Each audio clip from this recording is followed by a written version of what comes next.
አሁን ብዙ ጥንዶች መላ ያጡበት መንገድ ምንድነው? እርግዝና አልፈጠር ብሏቸው ወደ ሕክምና ቦታ ለምርመራ ሲሄዱ ምርመራ በሚያደርጉበት ወቅት እንግዲህ ሴቷ ምንም አይነት የሆርሞን መዛባት የለብሽም፣ ማህፀንሽም ደግሞ በትክክል ስራውን እየሰራ ነው፣ የማህፀን ቱቦ መዘጋት ምናምን በቃ ኖርማል ነው ትባላለች። ፔሪዮዷ በትክክል ይመጣል። ይህ ውጻት ወይም ኦቭሌሽን የሚባለው ነገር በየወሩ ወቅቱን ጠብቆ እየተመላለሰ ይመጣል። ባልየው ምርመራ በሚያደርግበት ወቅትም በሚገርማችሁ ሁኔታ የወንድ የዘር ፈሳሽ ጥራቱ በሚገርም ሁኔታ በጣም ምርጥ ነው። መጠኑም ደግሞ በጣም የተሟላ ነው። እንቅስቃሴውም በጣም አሪፍ ነው ይባላል። ነገር ግን እነዚህ ጥንዶች በየወሩ እርግዝና ይሞክራሉ፣ ግን ሊፈጠርላቸው አይችልም። ይህ ነገር ምን ሲሆን ይመስላችኋል እንደዚህ የሚፈጠረው? በዛሬው ቪዲዮ እነዚህ ማርገዝ ያልቻላችሁባቸውን የተደበቁ ሚስጥሮችን ዘርዘር አድርጌ ልነግራችሁ ነው ወደ እናንተ የመጣሁት። ሌላው ግን በአዳዲስ የወጡ ጥናቶች አሉ በቅርብ ማለት ነው ስለዚህ ነገር የሚያብራሩ እነሱንም እጠቁማችኋለሁ። ወደ መጨረሻ ግን ስቴፕ በስቴፕ ማለት ነው እናንተ በአኗኗር ዘይቤያችሁ የምትሰሯቸው ጥቃቅን የምትሏቸው ስህተቶች አሉ። ነገር ግን እንደዚህ አይነት የተደበቁ ስህተቶች ሁሉ ነገር ሰላም መስሎ ግን እርግዝና የማይፈጠርበት መንገድ እነሱን ኮምፕሊትሊ ስታስወግዱ እንግዲህ እርግዝናም ይፈጠርላችኋል ማለት ነው። ስለዚህ ይህ ቪዲዮ በጣም ወሳኝና ጠቃሚ ስለሆነ ስፔሻሊ ደግሞ በዚህ መከራ ውስጥ ያለፋችሁ ያላችሁ እህቶችና ወንድሞቼ እስከ መጨረሻ ቪዲዮን መመልከታችሁን እንዳትረሱላለሁ። ሰላም እንዴት ቆያችሁ? እንኳን ወደ ማተርናል ኬር የዩቲዩብ ቻናል በድጋሚ በሰላም መጣችሁ። በዚህ ዩቲዩብ ቻናል እንግዲህ የማቀርበው ከእርግዝናና ከጨቅላ ህፃናት ጋር በተገናኘ ወሳኝና ጠቃሚ መረጃዎችን ብቻ ነው። ስፔሻሊ ደግሞ ማርገዝ እምቢ ያላችሁ እናቶች እንግዲህ በጣም ወሳኝ ነው። ሰብስክራይብ አድርጋችሁ እንድትጀምሩ እጠይቃችኋለሁ በትህትና ማለት ነው። ቪዲዮውን ስትጀምሩት ግን ላይክ እንደምታደርጉት ተስፋ አድርጋለሁ፣ አልጎሪዝሙ እንዲረዳውና ለብዙ እናቶች እንዲደርስልኝ ማለት ነው። ኮሜንት ሴክሽን ላይ ደግሞ ኮሜንት ማንኛውንም ማስቀመጥ ትችላላችሁ፣ የእያንዳንዳችሁን መልሳለሁ ማለት ነው። አሁን ግን ጊዜያችሁን ሳልሻማ ወደ ዋናው ቪዲዮ ገብቻለሁ። እሺ ውድ ቤተሰቦች እዚህ ጋር ማወቅ መቻል ያለባችሁ ነገር በመጀመሪያ ምንድነው አንኤክስፕሌንድ ኢንፈርቲሊቲ ወይም ደግሞ ኬዙና ምንጩ ወይም ደግሞ ከምን አንጻር ማርገዝ እንዳልቻላችሁ ያልታወቀ አይነት ይሄ ማርገዝ አለመቻል ማለት ምን ማለት ነው የሚለውን ባጭሩ ልንገራችሁ። እንግዲህ የሆኑ ጥንዶች ከተጋቡ 12 ወራት ሞልቷቸው ወይም ደግሞ ሙሉ 1 ዓመት ሞልቷቸው በዛ 1 ዓመት ውስጥ ግን ያለምንም መከላከያና መቆጣጠሪያ ለ1 ዓመት ሙሉ ግንኙነት እያደረጉ በአንድ ቤት ውስጥ የሚኖሩትን ነው ማለት እንግዲህ ለምሳሌ በየ6 ወሩ በየ7 በየ8 ወሩ የሚገናኙትን ጥንዶች አይደለም ይሄ እነሱን አያካትትም ኖርማሊ ማለት ነው። ምን አለ መሰላችሁ ግንኙነት እንግዲህ አዲኩዌት ወይም ደግሞ በቂ የሆነ ግንኙነት በዚህ ጊዜ መኖር መቻል ስላለበት ማለት ነው። ከዚህ ጋር ግን በተጨማሪ የምነግራችሁ ነገር ምንድነው ለምሳሌ ካሁን በፊት እንግዲህ ዲፖ የሚባለው ወይም ደግሞ በየ3 ወሩ የሚወሰደውን የወሊድ መከላከያ ስትወስድ የቆየችን እናትም አያካትትም ማለት ነው። ለምን እንደማያካትት ቆይቼ ነግራችኋለሁ። እና እነዚህ ጥንዶች ማለት ነው ለ12 ወራት ቆይተው ነገር ግን ሄደው ሕክምና ሲያደርጉ ወንዱም ሆነ ሴቷ ምንም አይነት የጤና እክል ወይም ችግር የለባችሁም ይባላሉ። ነገር ግን እርግዝና ሲሞክሩ የለም ይባላሉ ማለት ነው። አሁን ላብራራላችሁ የፈለኩትና ማድረግ ያሉባችሁን ነገሮች ዘርዘር አድርጌ ልነግራችሁ የፈለኩ ስለዚህ ጉዳይ ነው ማለት ነው። በነገራችሁ ላይ ጥናቶች እንደሚያሳዩት እንደ ዓለም ደረጃ ማለት ነው ከ15 እስከ 30% የሚሆኑ መውለድ አልችል ያሉ ጥንዶች እንግዲህ በዚህ ውስጥ ነው የሚያልፉት ወይም ደግሞ አንኤክስፕሌንድ ኢንፈርቲሊቲ ባል ነው ችግር ውስጥ ያልፋሉ ማለት ነው። በሚገርማችሁ ሁኔታ በጣም ብዙ ቁጥር ነው። ያ ማለት እንዴት ነው ሁሉ ነገር ሰላም ነው ተብለው ግን ማርገዝ የማይችሉ ማለት ነው። የተደበቁት ያልናቸው ምክንያቶች ምንድናቸው? ዶክተሮቻችሁ በቀላሉ እንግዲህ በጣም ትንሽ ከመሆናቸው የተነሳ ኬዞቹ ማለት ነው ላይለዩዋቸው ኢቭን ይችላሉ ማለት ነው። እሱን አንድ ባንድ ልንገራችሁ። የመጀመሪያው የተደበቀው ይሄ ምክንያት ሊሆን የሚችለው ምንድነው? ዝቅተኛ የሆነ የእንቁላል ጥራት መኖር ነው። በሚገርማችሁ ሁኔታ እንግዲህ የወር አበባችሁ በትክክል በየወሩ ይመጣል። ውጻትም ደግሞ በየጊዜው ታስተውላላችሁ ወይም ደግሞ ታያላችሁ ማለት ነው። ነገር ግን ይሄ የእንቁላል ጥራቱ በሚገርማችሁ ሁኔታ ደካማ ይሆናል ማለት ነው። ስፔሻሊ ደግሞ እድሜያችሁ 35 እና 40 ከደረሰ በኋላ የእንቁላል መጠን በሚገርም ሁኔታ ነው እየቀነሰባችሁ የሚሄድ ማለት ነው። በዚህ ሰዓት እንግዲህ በቀላሉ ላታረግዙ ትችላላችሁ። ኢቭን ጤንነታችሁ በጣም ሰላም ሆኖ ኤቭሪቲንግ የተሟላ ሆኖ ማለት ነው ሆርሞናችሁ የተስተካከለ ሆኖ ግን የእንቁላል ጥራቱ በተወሰነ መልኩ ስለቀነሰ ብቻ ይሄ እርግዝና እንግዲህ በራሱ ጊዜ ከመፈጠር በጣም ይዘገይባችኋልና በጣም ያስቸግራችኋል ማለት ነው። በሁለተኛ ደረጃ የሚያጋጥመው ችግር ምንድነው ደግሞ የወንድ የዘር ፈሳሽ ተግባር መቀነስ ወይም ደግሞ ይሄ ፋንክሽን ማለት ነው። ምን ለማለት መሰላችሁ የፈለኩት ለምሳሌ አንዲት የበለጸገች እንቁላል አለች። ያቺ የበለጸገች እንቁላል እንግዲህ በወንድ የዘር ፈሳሽ መሰበር መቻል አለባት አይደለ? ነገር ግን ያን የወንድ የዘር ፈሳሽ ያችን የበለጸገች እንቁላል መስበር የሚያቅተው ከሆነ ወይም ደግሞ ይሄ ስትሬንግዙ ከሌለው ያ ማለት እንዴት ነው? በጣም ሙቭ የማያደርገው ይሄ ሞቲሊቲ ወይም እንቅስቃሴው በጣም ፈጣን ካልሆነ ያ ማለት እንግዲህ በቀላሉ እርግዝና ላይፈጠርላችሁ ይችላል በሚያሳዝነው ሁኔታ ማለት ነው። እነዚህ ቤዚክ የሚባለውን ምርመራ ስታደርጉ ላይገኙ የሚችሉ ናቸው ማለት ነው። ያ ፋንክሽኑ ወይም ደግሞ ተግባሩ በጣም ዝቅተኛ ነው የምንለው አንድ የወንድ የዘር ፈሳሽ ምን ሲጎለው መሰላችሁ? እንግዲህ ያለው የዲኤንኤ መጠን በጣም ሲያንስ ማለት ነው። ሌላው ግን ቅድም የነገርኳችሁ ወይም ጽንሰት የማድረግ ወይም ደግሞ እንቁላሉን የመስበር አቅም ሲያንሰው በዚህ ምክንያት እንግዲህ ጽንስ በቀላሉ ላይፈጠርላችሁ ይችላል። ሁሉ ነገር ሰላም ሆኖ ማለት ነው። ሌላኛውና ሶስተኛው ውድ ቤተሰቦቼ ምን መሰላችሁ? ይሄ ኢምፕላንቴሽን የምንለው ነገር አለ። ምን እንደሆነ ላስረዳችሁ። እንግዲህ ጽንስ ይፈጠራል ወይም ደግሞ ሽል የሚባለው ነገር ከተፈጠረ በኋላ ሽሉ ሄዶ እንግዲህ የማህፀን ግድግዳ ወይም ኢንዶሜትሪየም የምንለው ላይ ሄዶ መጣበቅ መቻል አለበት። ከተጣበቀ በኋላ ነው እንግዲህ እዛ ላይ እድገቱን የሚጀምረው ማለት ነው።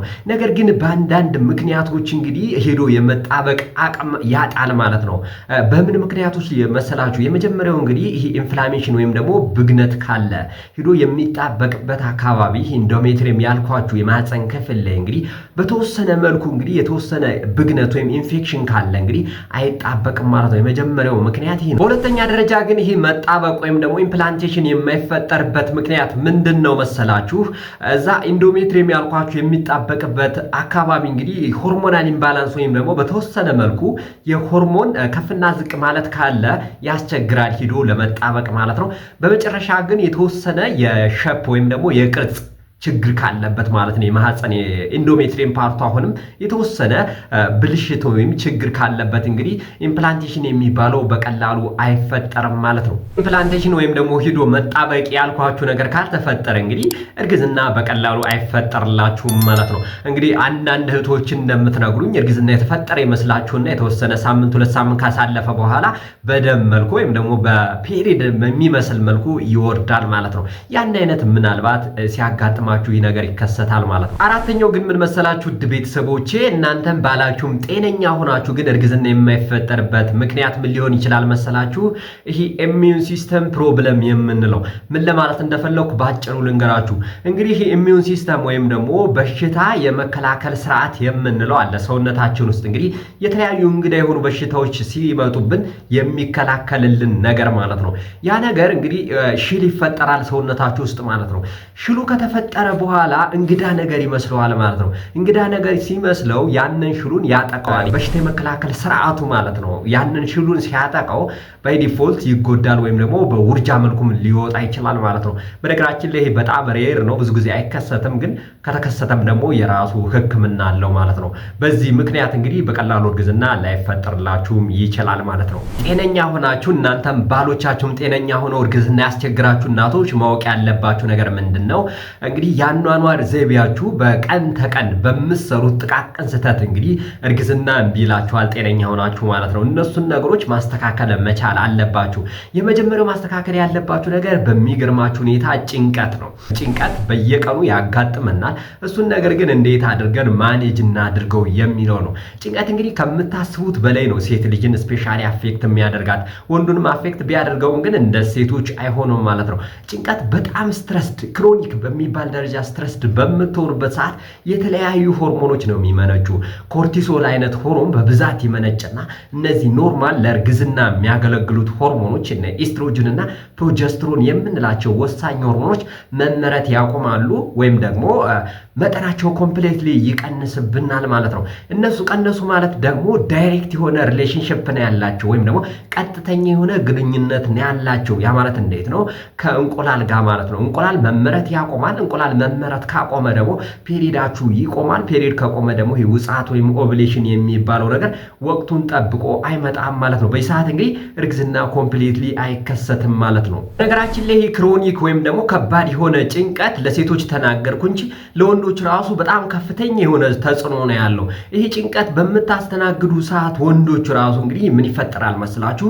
የወንድ የዘር ፈሳሽ መጠኑ ይቀንሳል፣ ጥራቱ ይቀንሳል። ይሄ ሙቭመንት ወይም ደግሞ የወንድ የዘር ፈሳሽ እንቅስቃሴ እንቅስቃሴው በሚገርማችሁ ሁኔታ ይቀንሳል ማለት ነው። በሰዓት እንግዲህ ግንኙነት ቢደረግ ምን ማለት ነው? ይሄ ፋንክሽኑ ወይም ደግሞ የወንድ የዘር ፈሳሽ ተግባሩ በሚገርም ሁኔታ ይቀንስባችኋል ማለት ነው። በተቻለ መጠን እንግዲህ እንዴት አድርገን ይሄ ክሮኒክ ስትረስ የሚባለውን ነገር ማኔጅ እናድርገው የሚለው ቀጥዬ እነግራችኋለሁ ማለት ነው። እሱም በተቻለ መጠን እንግዲህ ለማስወገድ መጣር መቻል አለባችሁ። በነገራችን ላይ ይህ ወርድ እንግዲህ ክሮኒክ የሆነ ስትረስ ወይም ጭንቀትን መቀነስ መቻል አለባችሁ ስላችሁ የሆነ የተለመደ አይነት ቃል ሊመስላችሁ ይችላል። ከምታስቡት በላይ እንግዲህ ሴቶቻችሁ ልትረዱ ትችላላችሁ። ስትጨናነቁ ፔሪዳችሁ ለሳምንት ለሁለት ሳምንት ራሱ ይዘገይባችኋል አይደለ? ከምታስቡት በላይ ነው ከእርግዝና ጋር የሚገናኘው ማለት ነው። ከዛ አንጻር ነው እየነገርኳችሁ ያለሁት። ጭንቀትን ማኔጅ የምታደርጉበት የእያንዳንዳችሁ መንገድ ሊለያይ ይችላል። የመጀመሪያው ምንድነው? ጸሎት ማድረግ ነው። በየእምነት ተቋሞቻችሁ ሂዳችሁ ጸሎት ማድረግ፣ በጣም ከምትቀርቡት ሰውና ከምትወዱት ሰው ጋር ጊዜ ማሳለፍና ኮሚኒኬት ማድረግ፣ የውስጣችሁን መነጋገር መቻል አለባችሁ። በጣም ጠቃሚ ሆኖ ያገኘሁት ነገር ግን ስፖርት መስራት እንግዲህ በቤታችሁም ሊሆን ይችላል። የተለያዩ ስትሬቺንግ ኤክሰርሳይዝ እና ቀለል ያሉ ለ30 ደቂቃ በየቀኑ ብትሰሩ እንግዲህ ጭንቀት የሚባለው ነገር ኮምፕሊትሊ ማስወገድ ትችላላችሁ ማለት ነው። እንግዲህ እህት ወንድሞቼ ስራ ያላችሁ ስፔሻሊ ደግሞ ራሳችሁን በስራ ቢዚ ለማድረግ መሞከር ራሱ በሚገርማችሁ ሁኔታ ጭንቀትን ያስወግድላችኋል ማለት ነው። ኮምፕሊትሊ እንደ ሀገራችን ባለው ሁኔታ ኖርማሊ ኮምፕሊትሊ ማስወገድ ባይቻልም ግን የተወሰነ መቀነስ ስለሚቻል በእነዚህ መንገዶች ማለት ነው። የአኗኗር ዘይቤ ላይ የሚያጋጥመው ነገር ምንድነው? የምግብ እጥረት። አብዛኛው ጊዜ እንግዲህ እንደ ሀገራችን የምግብ እጥረትም ያጋጥማል ማለት ነው። በሚገርማችሁ ሁኔታ ልታረግዙ ስታስቡ በጣም ጥንቃቄ ማድረግ ያለባችሁ ምግብ ላይ ነው። ምግብ ላይ እንግዲህ የተለያዩ ንጥረ ነገሮች ቫይታሚኖችን ጨምራችሁ መመገብ መቻል አለባችሁ። ፕላስ ደግሞ እነዛን ኮንተንት የያዙ ምግቦችን እንግዲህ መመገብ መቻል አለባችሁ ማለት ነው። ስፔሻሊ ሪከመንድ የሚደረጉት ቬጂተሪያን የሆኑ ነገሮች ብዙ ነገር ስለያዙ ነው በውስጣቸው ፎሊክ አሲድ፣ አይረን፣ ቫይታሚን ዲ ያለባቸው በጣም ዚንክ ያለባቸው ነገሮችን የምትመገቡ ከሆነ እንግዲህ በቀላሉ እነዚህን ነገሮች ልታሟሉ ትችላላችሁና እርግዝናን በቀላሉ ይከሰትላችኋል ማለት ነው። በዚሁ አጋጣሚ ከቻላችሁ ኦሪጂናሉን ካገኛችሁ ፕሪናታል እና ኦሜጋ 3 ፋቲ አሲድ እነዚህን እንግዲህ ዶክተሮቻችሁን እያማከራችሁ የትኛውን ልውሰድ፣ ለማርገዝ አስቤ ነበር፣ ምን አይነት ምርመራ ላድርግ ማለታችሁን መርሳት የለባችሁም ማለት ነው። በሶስተኛ ደረጃ ግን ማስተካከል ያለባችሁና ወሳኙ ነገር ምን መሰላችሁ? የሰውነት ክብደታችሁን ማመጣጠን መቻል አለባችሁ። እንግዲህ ቦዲ ማስ ኢንዴክስ የምንለው ነገር አለ። አንዲት ሴት እንግዲህ ስፔሻሊ ልታረግዝ ካሰበች እንግዲህ ቦዲ ማስ ኢንዴክስ የምንለው ከ19 እስከ 25 መሆን መቻል አለበት። በጣም ወፍራም መሆንም የለባትም፣ በጣም ቀጫጫም መሆን የለባትም ማለት ነው። በጣም ወፍራም በምትሆኑበት ሰዓት ይህ ውጻት የሚባለው ነገር በየጊዜው አይፈጠርላችሁም ማለት ነው። በጣም ቀጭን በምትሆኑበት ሰዓት ደግሞ ከፍተኛ የሆነ የሆርሞን መዛባት ያጋጥማችኋል ማለት ነው። ከፍተኛ የሆነ የሆርሞን መዛባት አጋጠማችሁ ማለት ደግሞ ቀድም እንደነገርኳችሁ ቀጥተኛ የሆነ ከእርግዝና ጋር ግንኙነት ስላለው በአሰባችሁ ሰዓት ላታረግዙ ትችላላችሁ ማለት ነው። ስለዚህ በተቻላችሁ መጠን በጣም ወፍራም ከሆናችሁ ክብደታችሁን መቀነስ፣ በጣም ቀጭን ከሆናችሁ ደግሞ አመጋገባችሁን አስተካክላችሁ እንግዲህ ኪሎአችሁን ለመጨመር መሞከር መቻል ይኖርባችኋል ማለት ነው። በነገራችን ላይ በጣም ጤነኛ የሆነ የክብደት መጠን በሚኖራችሁ ሰዓት በሚገርማችሁ ሁኔታ የእንቁላል ጥራቱ ክምችቱ ራሱ በሚገርም ሁኔታ እንግዲህ በጣም አሪፍ ይሆናል።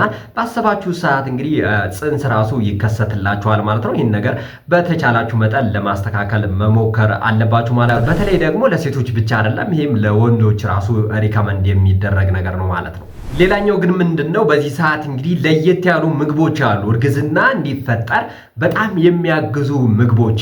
ቪዲዮ ራሱ ካሁን በፊት ሰርቼላችኋለሁ ማለት ነው።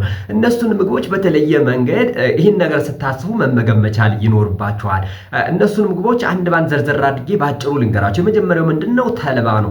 ተልባ በውስጡ እንግዲህ ምን ይዟል መሰላችሁ? በኦሜጋ 3 የበለጸገ ምግብ ነው ማለት ነው ተልባ።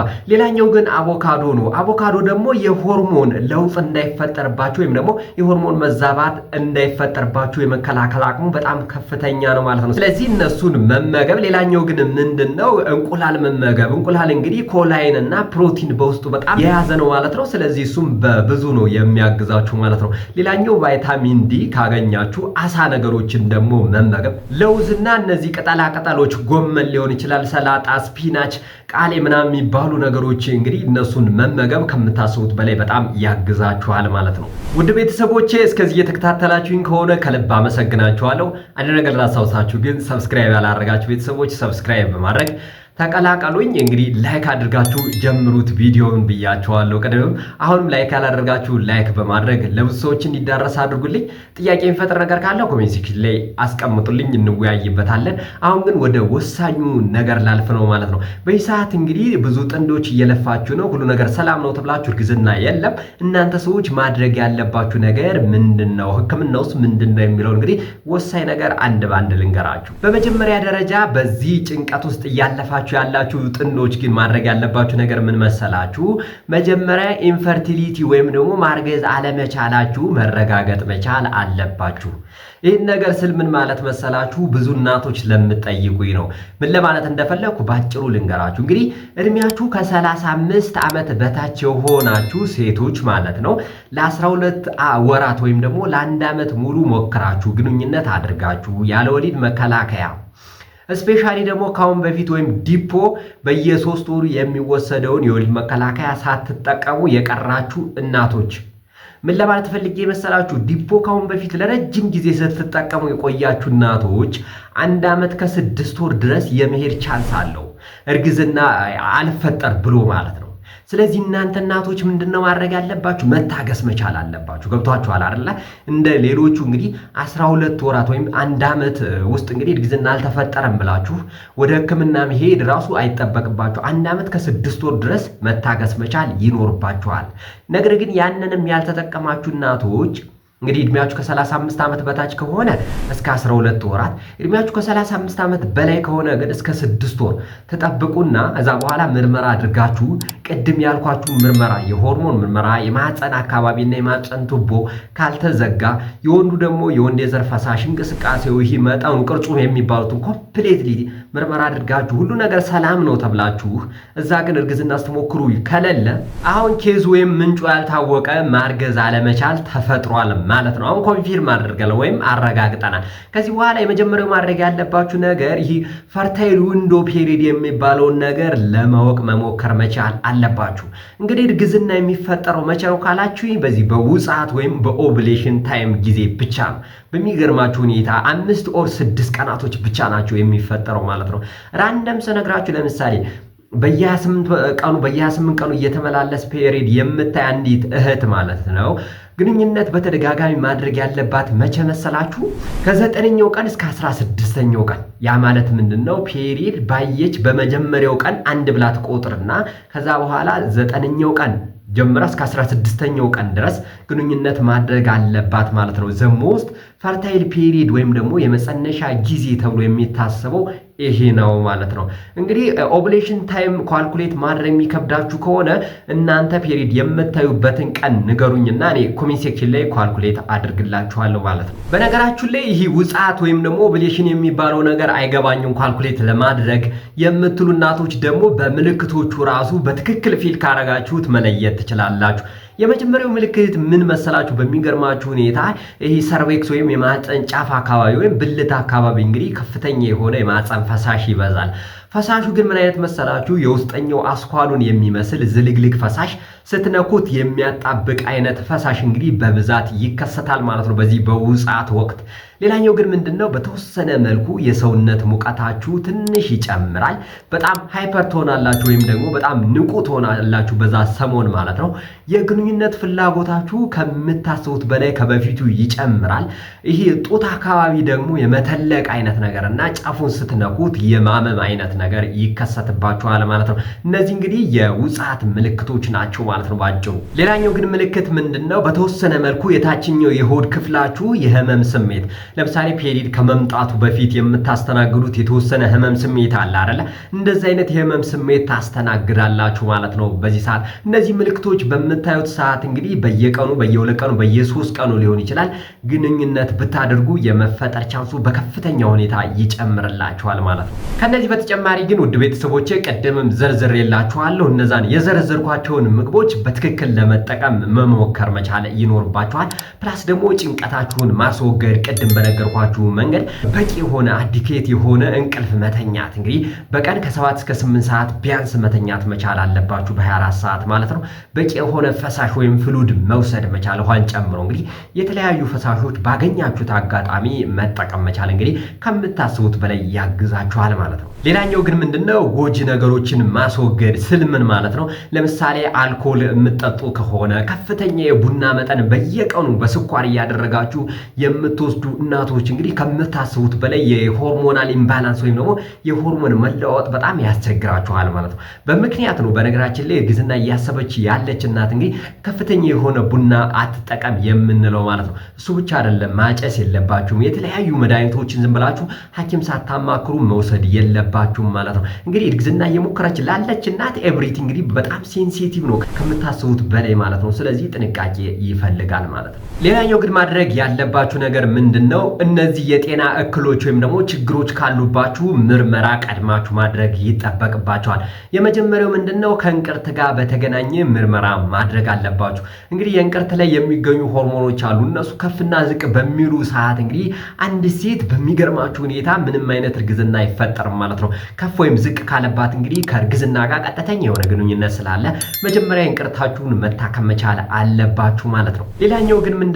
ቀለል ያለ ቢመስልም የሆርሞን መዛባት ካለባችሁ እንግዲህ እርግዝና በቀላሉ እንዳይፈጠር ያደርጋል። ሌላኛው ፖሊሲስቲክ ኦቫሪያን ሲንድሮም የሚባለው ነገር ሀፕን ካደረገ እንግዲህ እርግዝና ላይፈጠርላችሁ ይችላል። በመጨረሻ ግን የምነግራችሁ ነገር በተወሰነ መልኩ እንግዲህ የማህፀን የተወሰነ ችግር ካለባችሁ የማህፀን ቱቦ አካባቢ ሊሆን ይችላል፣ ግድግዳ አካባቢ ሊሆን ይችላል። እንግዲህ ትንሽ የሚሆነ ችግር ካለ እንግዲህ በቀላሉ ላይፈጠርላችሁ ይችላል ማለት ነው። እዚህ ጋር ግን ተያይዞ እጢ ትንሽ ከፍ ያለ እጢ ካለባችሁ እንግዲህ እርግዝና በቀላሉ ላይፈጠርባችሁ ይችላል ማለት ነው። ስለዚህ ማድረግ ያለባችሁ ነገር ምንድነው? ይህን ነገር ኮምፕሊትሊ መጀመሪያ መታከም መቻል ይጠበቅባችኋል ማለት ነው። በጣም ወሳኙ ነገር እዚህ ላይ ግን የሚያግዛችሁ ነገር ምንድነው? የተለያዩ ሰፕልመንቶችን መጠቀም መቻል አለባችሁ። ለምሳሌ ምን አለ መሰላችሁ? ፕሪናታል፣ ቫይታሚን ዲ፣ ዚንክ፣ ፎሊክ አሲድ፣ አይረን እና የተለያዩ ቀደም የነገርኳችሁን ነገሮች በትክክል መጠቀም መቻል አለባችሁ። ከመጠቀማችሁ በፊት ግን ዶክተሮቻችሁን እና የጤና ባለሙያ ማወያየታችሁን ግን እንዳትረሱ። በመጨረሻ ግን የምላችሁ ነገር ምንድነው? ይህን ነገር ሁሉ የአኗኗር ዘይቤያችሁን አስተካክላችሁ፣ አመጋገባችሁን አስተካክላችሁ፣ የሰውነት ክብደታችሁን፣ ጭንቀታችሁን ኤቭሪቲንግ አስተካክላችሁ እርግዝና ስትሞክሩ ምንም አይነት ነገር ከሌለ ዶክተሮቻችሁ እንግዲህ ምርመራ የሚያደርጉላችሁ ዶክተሮች ሪከመንድ የሚያደርጓችሁ ነገሮች አሉ። የመጀመሪያው ምንድነው? መድኃኒት ይሰጧችሁና የተለያዩ መድኃኒቶች አሉ። እነሱ መድኃኒቶች የሚያደርጉት ምንድነው? ይህ ውጻት ወይም ኦቭሌሽን የሚባለው ነገር ጊዜውን ጠብቆ እንዲመጣ ያደርጋሉ ማለት ነው። እነሱ መድኃኒቶች በትክክል ተጠቅማችሁ ያን ነገር ሀፕን ሲያደርግ ግንኙነት በየጊዜው በማድረግ ጽንስ በቀላሉ እንዲፈጠር ይደረጋል ማለት ነው። ኦቭሌሽን ኢንዳክሽን የምንለው የመጀመሪያው መንገድ ነው ማለት ነው። ሁለተኛው ግን ሊወሰድ የሚችለው መንገድ ምንድነው? ኢንትራዩትሬን ኢንሴሚኔሽን የሚባለው ነገር ነው። ምን ማለት መሰላችሁ? በአጭሩ የወንድ የዘር ፈሳሽ ቀጥታ ወደ ሴቷ ማህፀን በማስገባት እንግዲህ ጽንስ እንዲፈጠር ማድረግ ነው። ይሄንም እንግዲህ በጣም ከፍ የሚል ፕሮሲጀር ነው። በዚህ መልኩም እንግዲህ ይሰራል ማለት ነው። ወይም ደግሞ እርግዝና እንዲፈጠር ይደረጋል ማለት ነው። አብዛኛው ሰው የሚያውቀው ምንድነው? አይቪኤፍ ወይም ኢንቪትሮ ፈርቲላይዜሽን የምንለው ነው። ይሄ ምን ማለት መሰላችሁ? የወንድ የዘር ፈሳሽና የሴቷን እንቁላል ላብራቶሪ ወስዶ ማዳቀል ማለት ነው። ባጭሩ ከተዳቀለ በኋላ ከሆነ ጊዜ በኋላ ወደ ማህፀን መልሶ ያንን ልጅ እንግዲህ በከፍተኛ በሆነ ክትትል ማሳደግ መቻል ማለት ነው። እንግዲህ በሚገርማችሁ ሁኔታ ይሄ ሰክሰስ ሬቱም ከቀድም ከነገርኳችሁ ትንሽ ከፍ የሚል ነው ማለት ነው። እንግዲህ ቻንሳችሁን ሞክራችሁ በራሱ ጊዜ ካልተፈጠረና የተለያዩ ሰፕሊመንቶችን ወስዳችሁ ሚካላችሁ የመጨረሻ አማራጫችሁ እንግዲህ በሶስት መንገዶች ጽንስ ሊፈጠርላችሁ ይችላል ማለት ነው። በነገራችን ላይ ማርገዝ እምቢ ያላቸው ጥንዶች እንግዲህ ይሄ የጤና እክል ብቻ አይደለም፣ ኢሞሽናል ሰፖርት ራሱ ያስፈልጋቸዋል ከምታስቡት በላይ ማለት ነው። እንግዲህ በሚወዷቸው ሰዎች የሚወራ ወሬ አለ አይደል?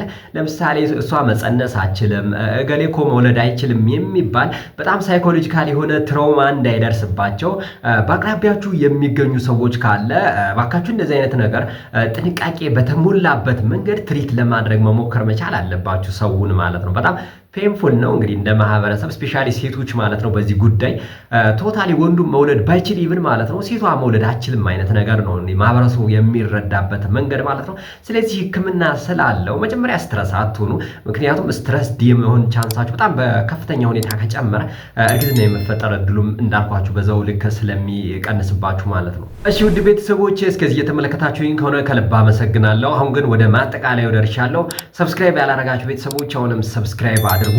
በመጨረሻ ግን ጠቅለል ላድርግላችሁ ጥንዶች እንግዲህ እንግዲህ በዚህ ሁኔታ እየተሰቃዩ ከሆነ በአጭሩ ማድረግ ያለባቸው የመጀመሪያው ምንድነው ፈርታይል ዊንዶ ፔሪድ የሚባለውን ነገር መለየት መቻል አለባቸው። ሌላኛው ምንድነው የክብደት መጠኗን ማስተካከል፣ ይሄ ስትረስ የሚባለው ጭንቀት ነገር ማስወገድ፣ በቂ እንቅልፍ መተኛት፣ እነዚህ ሰፕሊመንት ያልኳችሁ ነገሮችን መጠቀም፣ አመጋገብ በጣም ማስተካከል መቻል በጣም ወሳኝ የምንላቸው መንገዶች ናቸው ማለት ነው። እነዚህ ነገሮች ደግሞ አሟልታችሁ እምቢ ካላችሁ ደግሞ ቅድም የነገርኳችሁን ሶስቱም ማኔጅመንት ማድረግ መቻል አለባችሁ ማለት ነው። የመጀመሪያው ይሄ ኦቭሌሽን ኢንዳክሽን ወይም መድኃኒት በመሰጠት ውጻት የሚባለው ጀምሮ እዛ በኋላ እርግዝና በቀላሉ እንዲፈጠር ማድረግ፣ ኢንትራዩትሬን ኢንሰሚኔሽን ወይም ደግሞ የወንድ የዘር ፈሳሽ ቀጥታ ወደ ማህፀን አስገብቶ ጽንስ እንዲፈጠር ማድረግ፣ አይቪኤፍ ወይም ደግሞ ኢንቪትሮ ፈርቲላይዜሽን ያልኳችሁ የወንድ የዘር ፈሳሽና እንቁላሉን እንግዲህ ላቦራቶሪ በማዳቀል ብቻ ጽንስ ተፈጥሮ ከሆነ ጊዜ በኋላ ወደ ማህፀን መመለስ መቻል። በሶስቱ እንግዲህ ጽንስ እንዲፈጠር ማድረግ ይቻላል ማለት ነው። እነዚህን የዘረዘርኩላችሁን አማራጮች በመጠቀም እንግዲህ ለማርገዝ መሞከር ይቻላል ማለት ነው። የዛሬ ቪዲዮ ይህን ይመስል ነበረ። በደንብ እንደሚጠቅማችሁ ተስፋ አድርጋለሁ። በጣም ጠቃሚ ነው ብላችሁ ካሰባችሁ ግን ሼር ማድረጋችሁን እንዳትረሱ፣ ቪዲዮን እንዳትረሱ ላይክ አድርጉት፣ ኮሜንት ሴክሽን ላይ ኮሜንት አስቀምጡልኝ፣ እያንዳንዳችሁ መልሳለሁ። ለብዙዎች እንዲደርስልኝ ግን ሼር ብታደርጉልኝ ደስ ይለኛል ማለት ነው። በሌላ ጊዜ በሌላ ቪዲዮ እስከምንገናኝ እስከዛው ግን ቸር ሰንብቱልኝ።